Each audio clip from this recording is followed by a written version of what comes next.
现在我们就来到了苏州啊，苏州的外城河。好，这就是我们住的地方啊。现在我们去外城河逛一逛啊。今天又下一场大雨，这场大雨下完之后啊，还好现在刚停。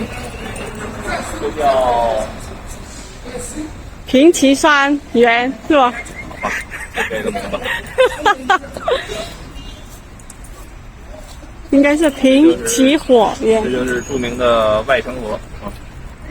每天住在酒店，一抬头就看到这条河，这个叫做望岐什么不认识？好，就叫这个名字。对吧？